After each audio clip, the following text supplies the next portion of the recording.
Comme je le disais dans l'introduction, ce tutoriel sur le reporting avec Python sera subdivisé en deux grandes parties. Dans la première partie, nous allons réaliser l'analyse exploratoire des données. Je ne le dirai jamais assez, c'est la phase la plus importante d'après moi dans un projet de data. Parce que si vous vous concentrez uniquement sur le machine learning sans comprendre préalablement vos données, alors vous allez rentrer dans le mur et vous allez perdre beaucoup de temps et d'argent à l'entreprise. Et donc, cette partie, il faut pas du tout la négliger. Au lieu de vous concentrer sur l'apprentissage du machine learning et ne faire que ça, je vous invite, surtout quand vous êtes débutant et que vous aspirez à travailler dans la data, je vous invite à vous exercer beaucoup dans l'analyse exploratoire des données et dans la visualisation des données. Parce que la visualisation, c'est le noyau même de l'analyse des données, le noyau de l'analyse exploratoire des données. Et c'est pour cela, au niveau de ma chaîne YouTube, dernièrement, je me concentre beaucoup sur ça avec des vidéos sur la data vise, sur la création d'applications web, notamment avec Streamlight, et sur l'analyse aussi des données, l'analyse exploratoire. Je vous montre comment faire à travers différents projets. Donc, n'hésitez pas à aller regarder ces vidéos-là. Et aujourd'hui encore, je vais mettre beaucoup l'accent sur ça. Donc, première partie, réalisation de l'analyse exploratoire des données pour mieux comprendre ces données. Et deuxième partie, je vais vous montrer comment écrire des fonctions pour générer de manière automatique votre rapport sous forme de PDF. Donc, nous allons dans ce rapport mettre les graphiques pertinents et pouvoir les rassembler dans un document PDF que nous allons pouvoir partager aux différentes parties prenantes du projet. Donc, c'est un pipeline de tâches que vous êtes sûr à 100% de rencontrer en entreprise. Je travaille avec Visual Studio Code. Vous pouvez travailler avec Jupyter Notebook ou Jupyter Lab ou un autre éditeur de code avec lequel vous vous sentez à l'aise. Je n'ai pas vraiment de préférence. Tantôt, je travaille sur Visual Studio Code, tantôt sur Jupyter Notebook, tantôt sur Google Colab aussi. Ça me permet de, de travailler avec plusieurs types d'éditeurs de code et de me familiariser avec plusieurs environnements. Donc, utilisez l'éditeur de code Python avec lequel vous vous sentez bien. Sans plus tarder, je commence déjà par vous présenter le contexte. Il n'y a pas de projet data sans contexte. Et c'est pour cela que je vais aussi insister sur la partie problématique. Nous allons parler de vin. Les deux types de vin, notamment le vin rouge et le vin blanc. À ma connaissance, je ne pense pas qu'il y a d'autres types de vins. Je ne sais pas s'il y a un vin bleu ou bien un vin vert, par exemple. J'en sais rien. Je ne suis pas trop un abonné du vin. Mais les données sur lesquelles nous allons travailler aujourd'hui concernent le vin. Et ces données, je les ai récupérées dans UCI Machine Learning, qui est un répertoire open source où vous avez des données disponibles qui peuvent vous permettre de vous exercer. Je vous mettrai le lien en description de cette vidéo et vous allez pouvoir récupérer les données vous aussi. Dans mon répertoire principal, j'ai les deux types de données. Donc, il y a les données sur le vin rouge et les données sur le vin blanc. Et ces données ont même variable. Il y a les mêmes variables au niveau de ces données. Donc, c'est les deux fichiers et après le notebook qui sont dans mon répertoire de travail. Alors, comme contexte, il faut savoir que le vin est une grande source de recettes pour les pays qui en produisent. Les pays comme la France, je pense que la France d'ailleurs est le premier pays producteur de vin au niveau mondial. Je pense, si je ne me trompe, vous me le dites en commentaire. Le chiffre d'affaires en fait de ces pays sur le vin s'élève à des dizaines, voire des centaines de milliards d'euros par an. Donc, c'est vraiment un gros business. Maintenant, le problème majeur dans ce business, c'est la certification du vin qui empêche sa falsification illégale et assure sa qualité. Donc, comme tout produit alimentaire, il faut que la qualité y soit pour que la santé des clients soit préservée. Donc, la certification des vins est souvent évaluée par des tests physico-chimiques. Donc, c'est pour ça que vous allez constater que au niveau des jeux de données, nous avons des paramètres physico-chimiques et leurs valeurs. Et ce sont ces paramètres physico-chimiques que nous allons analyser. Donc, la certification se fait par des tests physico-chimiques en laboratoire et aussi par une analyse sensorielle. Qu'est-ce que j'appelle l'analyse sensorielle? C'est-à-dire, vous avez des dégusteurs, donc des hommes, des femmes, qui vont déguster le vin et dire s'il est bon ou pas. Il y a des vrais connaisseurs. C'est un métier, d'accord?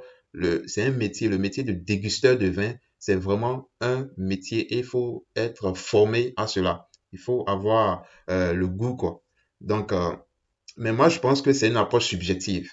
C'est une approche subjective et de plus, les relations entre l'analyse physico-chimique et sensorielle ne sont pas encore entièrement comprises. Donc, vous avez un individu qui se dit professionnel, dégusteur professionnel de vin qui va venir vous certifier votre vin. Moi, je trouve que c'est vraiment subjectif. Heureusement, aujourd'hui, on a des techniques d'exploration des données, donc ce qu'on appelle le data mining, et aussi des algorithmes de machine learning qui peuvent contribuer à résoudre ce problème majeur-là. En appliquant les techniques de data mining sur les données physico-chimiques du vin, on peut d'une part extraire de ces données brutes des informations utiles permettant de comprendre la relation entre les paramètres physico-chimiques du vin et sa qualité, et c'est ce que nous allons faire au cours de cette première partie de ce tutoriel.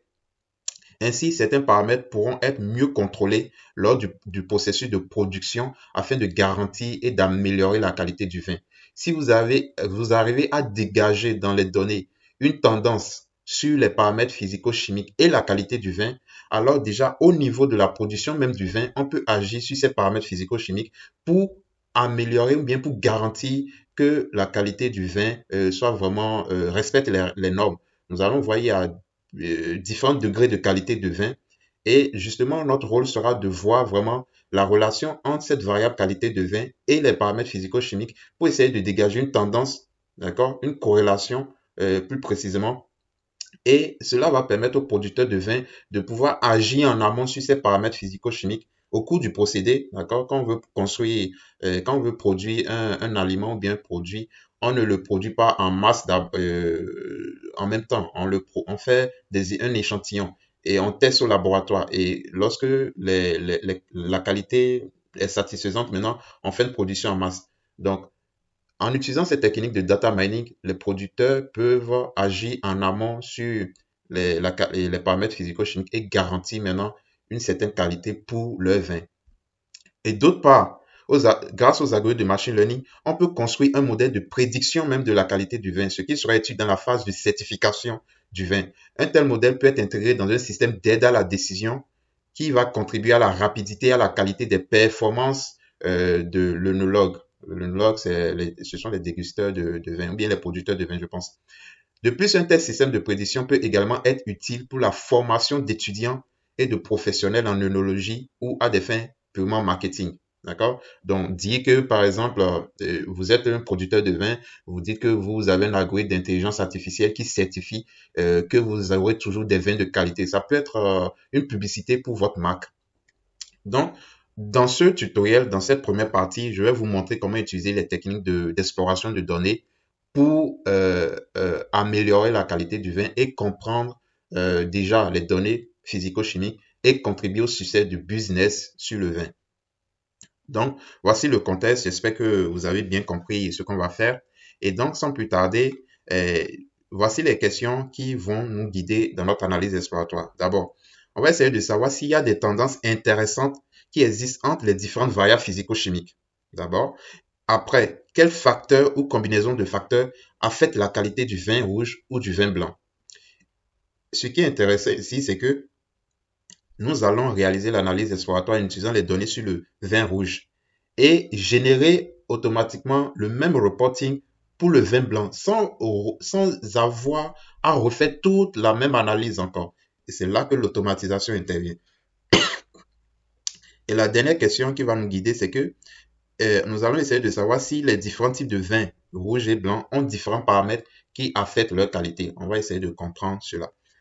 Donc, j'ai importé les librairies nécessaires, Pandas, NumPy, Matplotlib, Seaborn, le module stat de SciPy et un librairie que vous n'avez peut-être pas l'habitude d'utiliser, c'est PyPDF2. C'est cette librairie-là qui va nous permettre de compiler des documents PDF en un seul rapport. Donc, pour l'installer, c'est très simple. Vous faites pipe install le nom de la librairie. Donc, moi, je le fais souvent dans le terminal. Donc, vous créez un nouveau terminal. Vous faites pipe install et vous exécutez. Je ne vais pas le faire parce que moi, je l'ai déjà exécuté. Donc, si vous n'avez pas cette librairie, je vous invite à le faire. Donc, c'est bon. Je peux fermer le terminal. Et une fois que j'ai installé toutes mes librairies nécessaires, je vais importer maintenant mon jeu de données. Donc, je vais l'appeler vin rouge, puisque nous allons travailler avec les données sur le vin rouge. Je rappelle que ces données sont disponibles gratuitement sur UCI Machine Learning et je vous mettrai le lien en description de la vidéo. Donc, Le fichier s'appelle wine quality red. Donc, je vais écrire wine quality red.csv. Et ce fichier, je peux l'ouvrir rapidement pour que vous voyez. Le délimitateur ici, le séparateur, c'est le point virgule. Donc, il faut que je précise ça parce que par défaut, ce n'est pas le point virgule qui est séparateur dans la fonction read.csv de pandas. Donc, je vais mettre délimiteur égale point virgule. Voilà. Et je peux donc afficher les premières observations. Voilà, j'ai les observations. J'ai ma data frame ici, 20 rouge, qui a plusieurs variables. Donc, ce sont des paramètres physico-chimiques et la dernière variable représente la qualité. Donc, c'est un score de qualité qui varie d'après la documentation entre 1 et 10. D'accord? Donc, c'est une variable catégorielle. Et comme définition, donc les variables se comprennent. Hein. Pour ceux qui sont en chimie ou bien qui ont fait la chimie, c'est facile. Vous avez des variables comme le pH, c'est le pH tout simplement. Density, c'est la densité.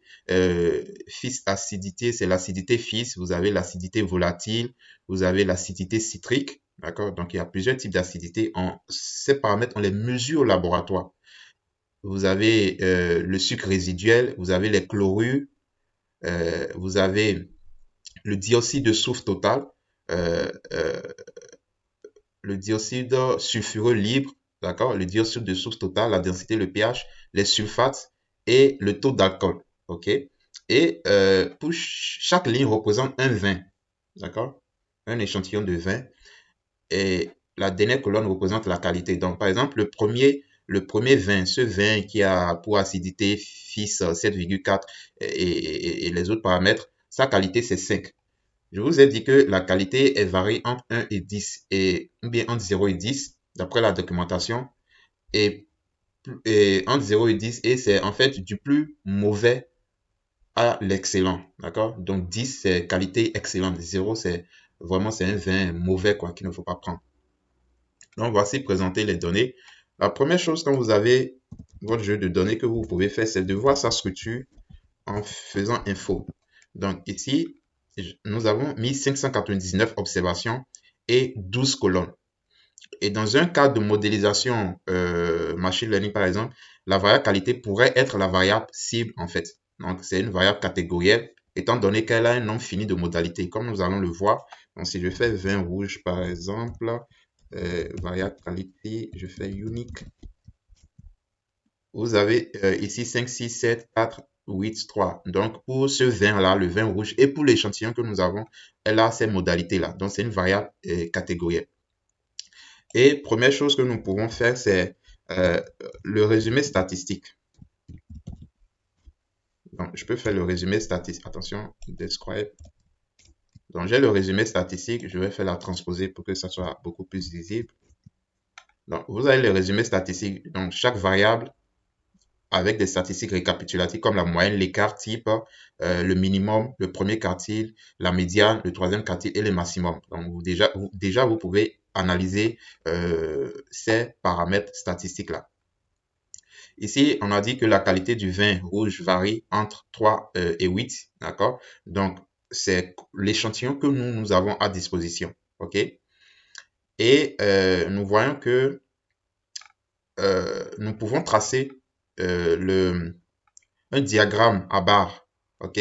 Nous allons tracer un diagramme à barre qui représente la variable qualité pour voir en fait la fréquence de score de qualité qu'on a. Donc, et je vais utiliser pour ce faire, je vais utiliser la fonction countplot de T-bon. D'accord? Donc, l'argument data c'est 20 rouge et c'est la qualité. Donc, si je veux, je peux mettre un titre. J'ai une vidéo sur Matplotlib. Vous allez apprendre à travers cette vidéo comment créer des graphiques avec le package Matplotlib. Donc, score de qualité du vin. Et je peux mettre un titre aussi. PT title. Score de qualité du vin. Donc, ici, par exemple, je vais mettre tout simplement qualité. D'accord? Et pour finir, PT chaud.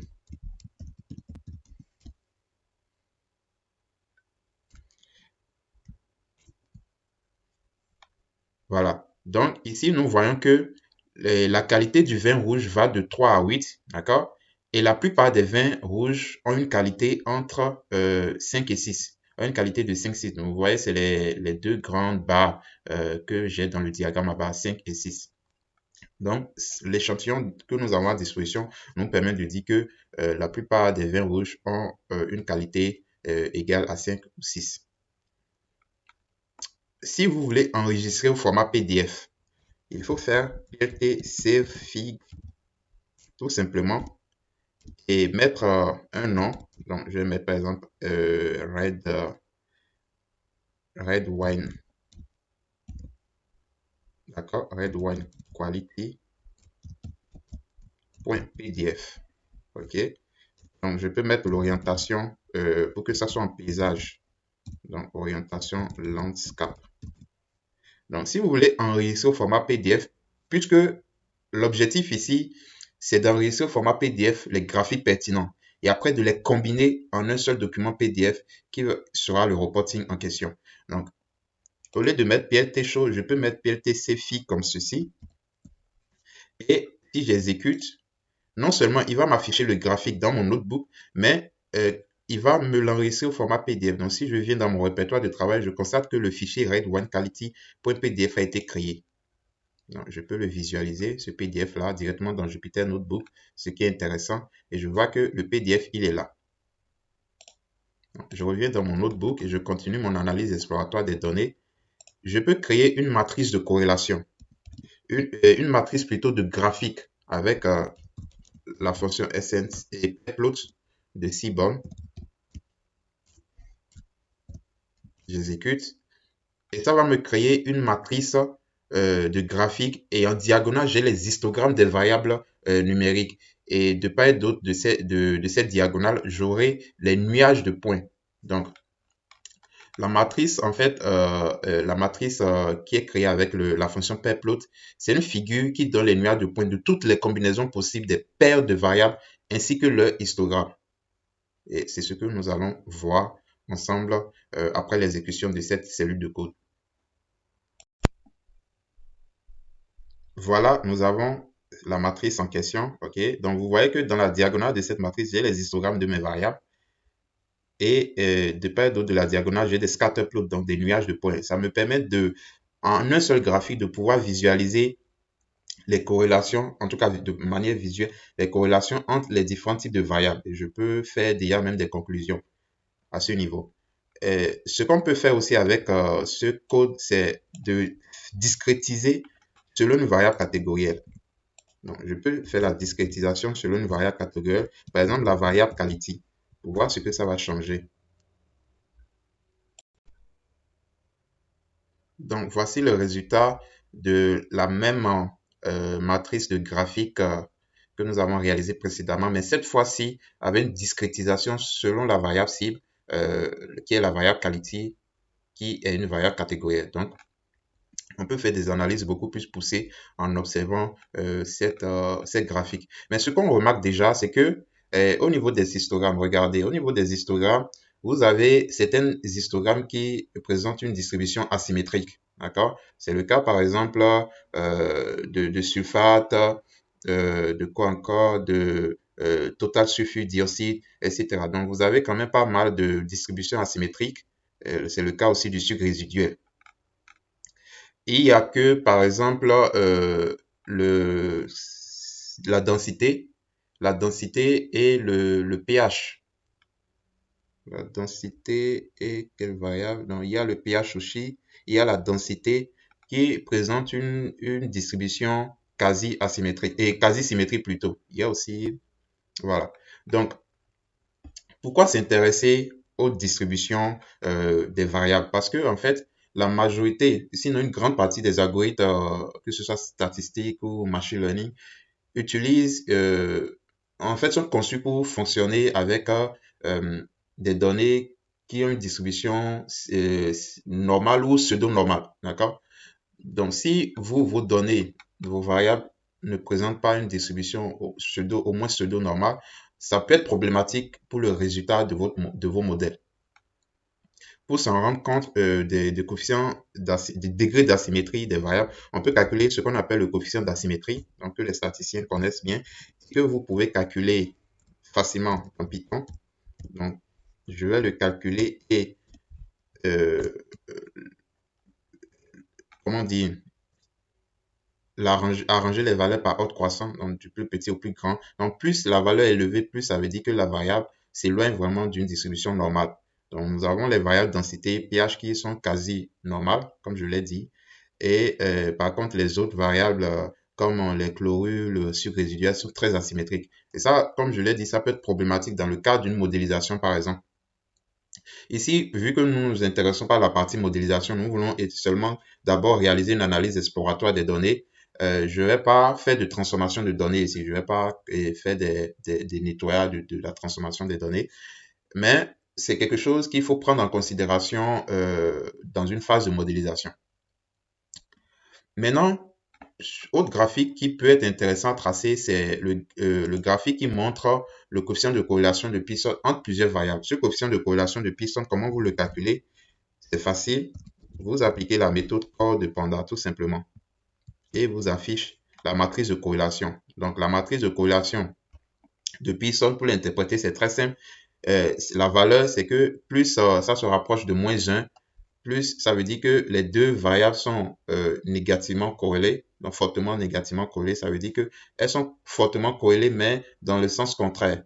Et plus c'est proche de 1, ça veut dire que les valeurs sont fortement positivement corrélées. Donc, elles sont fortement corrélées et vont dans le même sens et varient dans le même sens en fait. Donc, c'est un coefficient qui varie entre -1 et 1.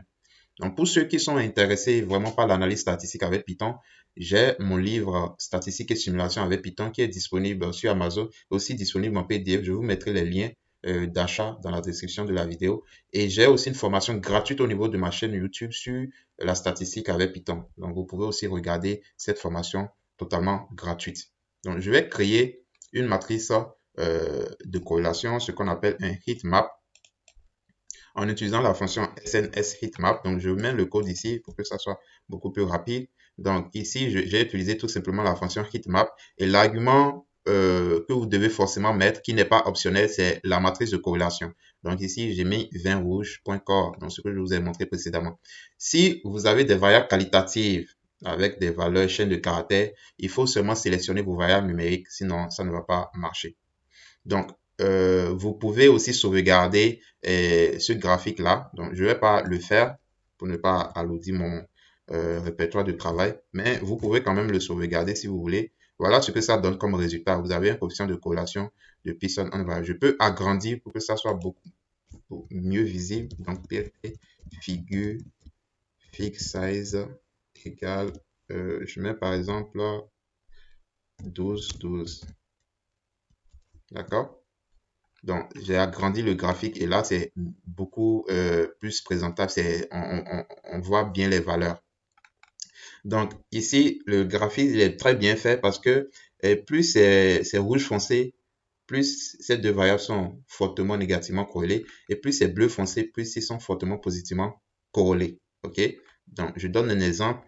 La variable acide citrique avec la variable acidité fils sont fortement corrélées.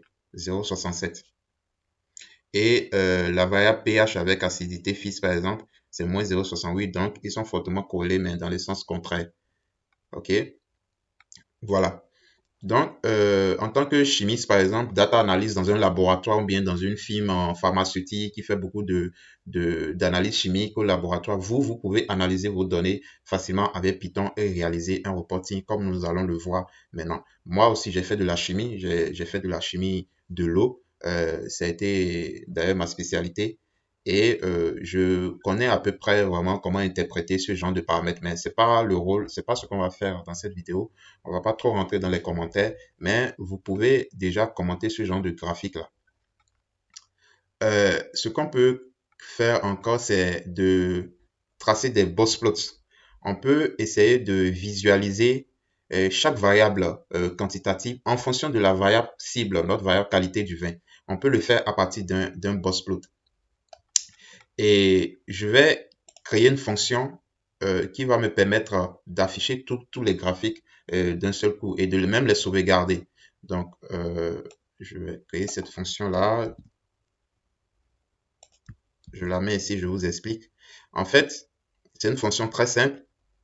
Premièrement, je vais créer une liste qui stocke mes variables numériques, donc les variables vraiment quantitatives continues. Donc, si j'inclus uniquement les variables de type float, si je fais vin rouge des crêpes, vous allez voir les types de données que j'ai. Donc, toutes mes variables sont de type float, excepté la variable cible qui est de type integer. D'accord? C'est une variable catégorielle.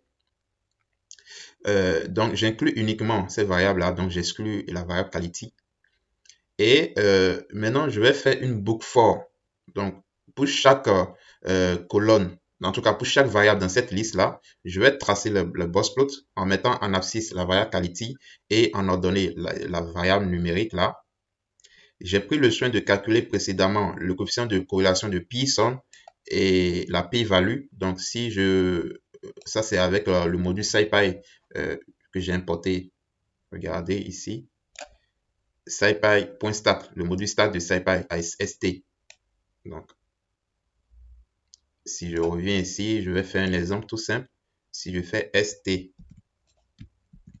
de vin rouge, je prends par exemple quelle variable, la variable sulfate, ou bien pH tout simplement. Je fais pH, attention, il faut que je mette ça en guillemets. Donc, en fonction de la qualité du vin, j'exécute ça. Ça me donne comme résultat le coefficient de corrélation de Pearson et aussi la p-valeur. D'accord? Donc, ici, par exemple, le coefficient de corrélation de Pearson est égal à moins 0,0, environ 0,6. Donc, c'est très faible. Donc, et la p-valeur est 0,02. Donc, elle est inférieure à 0,05. Donc, je peux dire que il existe une corrélation. Il existe, ou bien il n'y a même pas de corrélation entre ces deux variables-là. Il n'y a pas. Et le dire ainsi, c'est que c'est statistiquement significatif. Je peux dire, il y a une très faible corrélation, d'accord, entre les deux variables.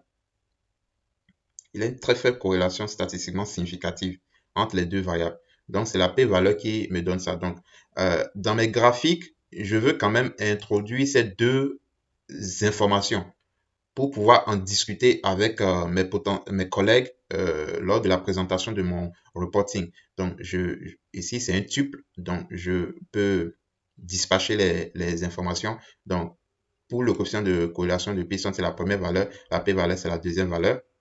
Ici, j'ai créé une variable qui, en fait, c'est une chaîne de caractères pour compléter le titre, comme je vous l'ai montré dans la démo. Pour compléter le titre, regardez le titre ici, j'écris Quality VS, la colonne en question, d'accord? Et j'ajoute maintenant cette variable str là, cette variable chaîne de caractères, qui en fait me dit quotient de corrélation égale temps, p-valeur égale temps, ok? Donc, je vais même raccourcir un peu les choses.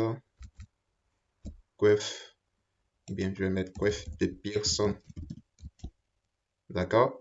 Et je vais mettre ici p-valeur, voilà. Donc, j'ai créé mon boss plot, je mets qualité en abscisse, donc score de qualité du vin. En ordonnée, ici sera la variable elle-même. Je mets en gras, donc ça c'est des arguments optionnels. Et le titre, j'ai bien formé le titre pour avoir toutes les informations. Et cette fonction va me permettre de sauvegarder automatiquement le graphique en PDF. Chaque graphique sera sauvegardé en PDF. Et je prends le soin de faire le PRT close à la fin pour ne pas empiétrer sur le tracé d'autres graphiques par la suite. Donc ici, je ne vais pas sauvegarder. D'accord? Je ne vais pas sauvegarder. Je vais tout simplement faire PRT show. OK? J'exécute la fonction. Et ici, je vais l'appliquer sur mes données vin rouge. J'exécute. Attention, Matplotlib people. Ah non, chaud, j'ai mal écrit chaud. Donc pour moi, je réexécute et je réexécute ici. Et voilà, super. Tous les graphiques sont tracés automatiquement avec les titres qui sont mis à jour automatiquement. L'as des ordonnées qui est mis à jour automatiquement aussi selon le graphique que je suis en train de tracer. Et c'est vraiment parfait. Donc, par contre, lorsque nous allons vouloir créer le reporting, il faudra enregistrer ça en format PDF. Donc, c'est pour ça, dans la fonction que nous allons créer par la suite, ce sera plutôt PRT-CFIG au lieu de PRT-SHOW. Donc, voilà un exemple de ce que vous pouvez faire comme analyse exploratoire. Et ceci marque la fin de cette première partie. Il y a encore beaucoup de choses à explorer. Il y a plein de questions. Déjà, on peut déjà essayer de faire quand même quelques commentaires. On peut dire par exemple que en ce qui concerne l'alcool, le taux d'alcool, c'est quel graphique? Le taux d'alcool, quality vs alcool. Je vais voir le taux d'alcool. Voilà, le taux d'alcool. Je peux dire qu'au fur et à mesure que le taux d'alcool augmente, la qualité du vin s'améliore. D'accord? Vous voyez, la tendance, c'est que plus le taux d'alcool augmente, regardez, plus la qualité du vin s'améliore. Donc, je passe d'un vin, un score 3 ici, qui a un taux d'alcool médian de, par exemple, je vais dire 10, alors que pour un vin de qualité 8, j'ai un taux médian d'alcool 12, quoi, un peu plus de 12. Donc, c'est une tendance comme ça. Et le coefficient de corrélation de Pearson entre ces deux variables, c'est 0, environ 0,5. La p-valeur est 0, donc ça veut dire que cette valeur est statistiquement significative. Mais il faut faire très attention avec les commentaires sur le coefficient de corrélation de Pearson. C'est qu'il mesure la force de la relation entre deux phénomènes linéaires. Donc, c'est la relation linéaire ici. Or, nous savons très bien que tous les phénomènes réels, en tout cas la plupart, ne sont pas linéaires. D'accord? Donc, il faut utiliser d'autres types de techniques pour mesurer la force de deux variables. Mais ici, quand même, nous utilisons le coefficient de corrélation de Pearson dans le cadre de cet exercice-là, qui d'ailleurs est un paramètre statistique très utilisé, même dans la recherche, etc. Qu'est-ce que nous pouvons dire encore par rapport à ces graphiques que nous venons de tracer? Regardons par exemple le pH. Qu'est-ce que nous pouvons dire au niveau du pH? On peut dire que plus la qualité du vin, plus le pH diminue, plus le pH diminue, d'accord? Donc plus on tend vers un pH acide, plus la qualité du vin augmente. Donc ce que je suis en train de dire, il est très visible là. J'ai le pH qui a tendance à diminuer et plus ça diminue et je constate que j'ai le score de qualité du vin qui augmente. Et si je regarde pour finir le sucre résiduel, par exemple, regardez le sucre résiduel. Ce graphique montre qu'en fait, le sucre, le résidu de sucre, ce qu'on appelle le sucre résiduel, semble ne pas impacter la qualité du vin. Et ça, c'est une information capitale. Donc, que le vin soit sucré ou pas, c'est pas ça qui fait forcément la qualité, hein. Voilà. Donc, voilà des exemples de commentaires que vous pouvez faire. Dites-moi dans les commentaires de cette vidéo, qu'est-ce que vous pouvez aussi faire comme analyse? Qu'est-ce que vous pouvez tracer comme analyse et quels commentaires vous pouvez faire en plus de ce que moi, j'ai déjà fait. Ceci marque la fin de cette première partie. Ce n'est qu'une introduction à l'analyse exploratoire de ces données. On peut vraiment encore aller beaucoup plus en profondeur. Je vous laisse le soin de le faire. Et dans la deuxième partie, maintenant, je vais vous montrer comment écrire du code Python, à savoir des fonctions, pour modulariser cette analyse. Parce que c'est quoi le problème?